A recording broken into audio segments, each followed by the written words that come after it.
Dad? Michael just called. He said he's on his way here with dinner. Doesn't look like anything has changed since our last visit. I had someone in to vacuum a year ago. Well, maybe two. I remember when I was little, I would play on the floor while you worked there. Me too. When Grandma worked at the same desk. That's how I thought it was for all kids. They sit and play in the floor while their moms pecked away at the typewriter. When did you realize she was famous? Oh, I was maybe 12 years old. Walked past Logan's books. They had one of her titles in the window. Hey, did I ever tell you about, what was I about to say? Something about... Oh, my favorite memory of Grandma. After her funeral, my Uncle Jake talked about when she was maybe 6 years old, she would keep a list of words she heard the grown-ups use. When she didn't know what a word meant, she put it on the list, and every night before she went to bed, she looked it up in the dictionary. So every new word was like a clue for her. Another piece in the puzzle. And that's what you remember most about her, typing on the Smith Corolla. Smith Corona. Although I hear the Smith Corolla gets about 180 words per gallon. Huh? And you think of her as a child, writing down the strange words and finding out what they mean. Well, it's not quite that. It's... When you think of Grandma, you think about who she really was. And when you think of Grandma, who do you picture? Oh, come on, sweetie. When someone asks what your grandmother was like, what do you think of? It's not the same. I was in kindergarten when she died. All your memories of her are in this room. Her bed over there, this desk shoved up against the wall. You never saw the Smith Corona. I remember a bureau there. The room always smelled like medicine.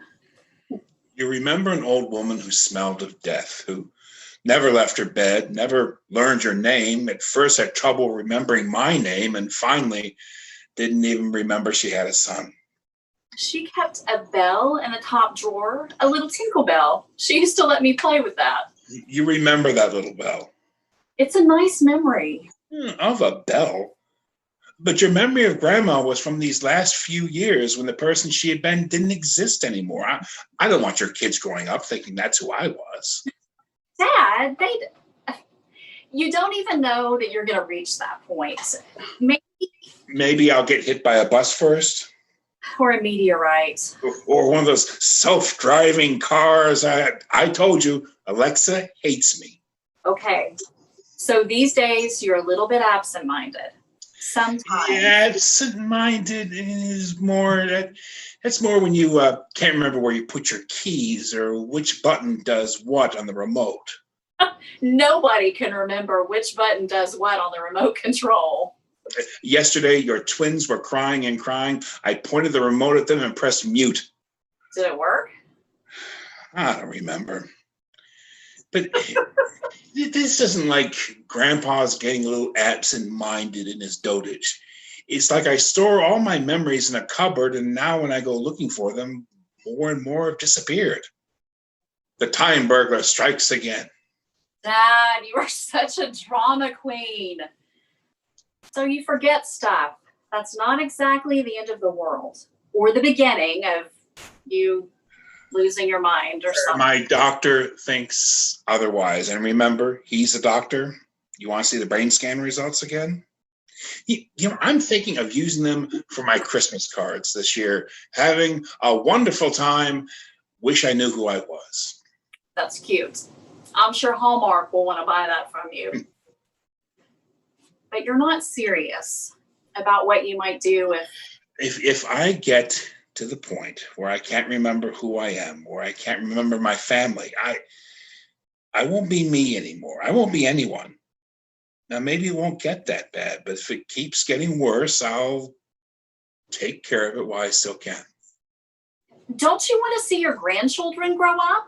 Of course I do. I just don't want their memory of me to be of an empty shell where their father, where your father used to be.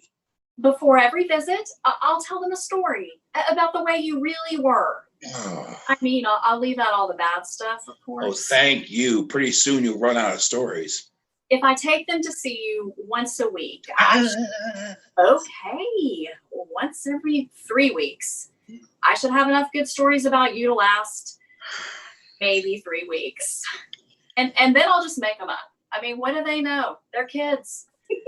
Sweetie, you have no idea how difficult it will be for you after I've faded away and you guys still feel obligated to keep visiting me. It wouldn't be an obligation. Oh, you'll keep trying to get through to me with old photos and telling me stories of our summers on the lake. You'll even bring recordings of the music I grew up on that made you roll your eyes whenever I played, or even worse, when I try to sing it.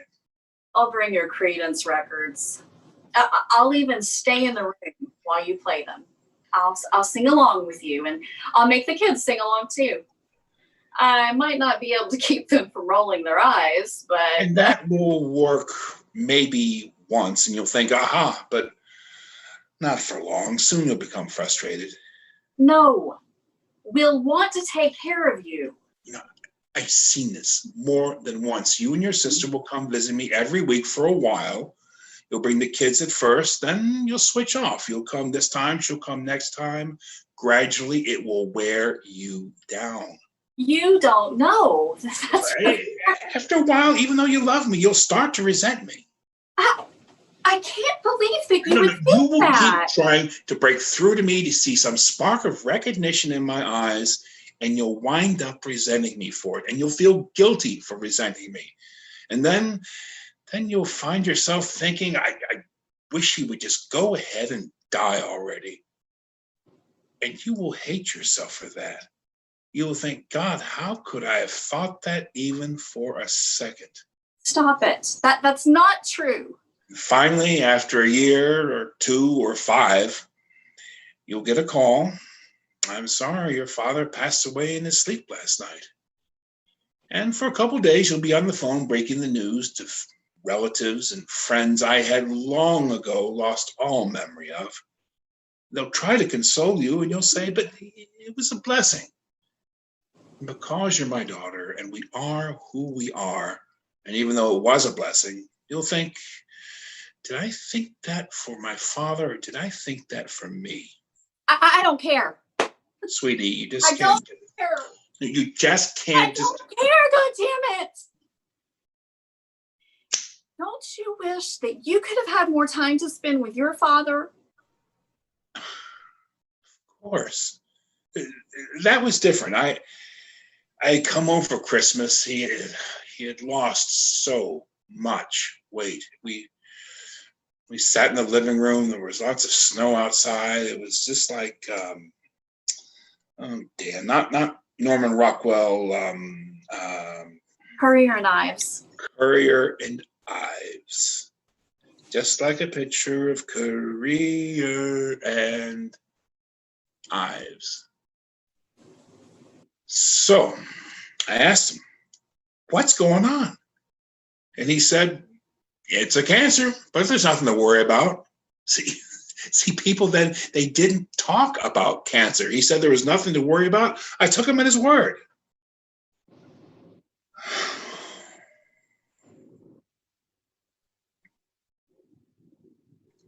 Dad.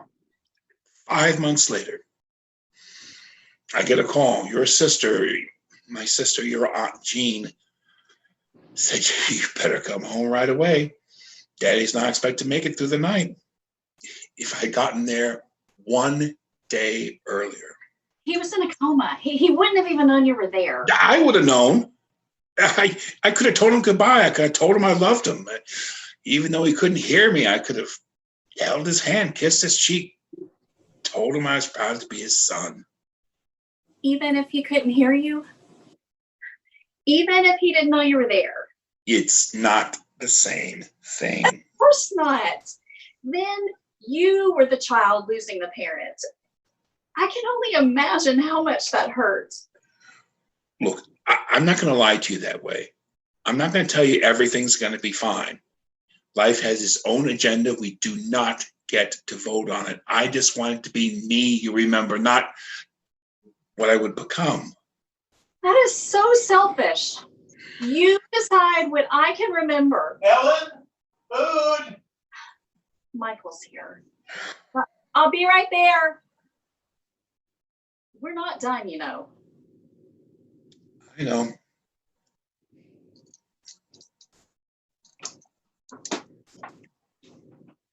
Dad,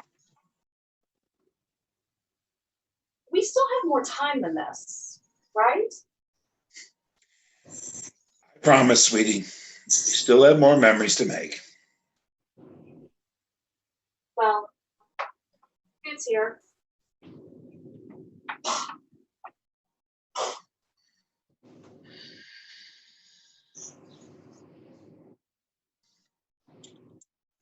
Ellen.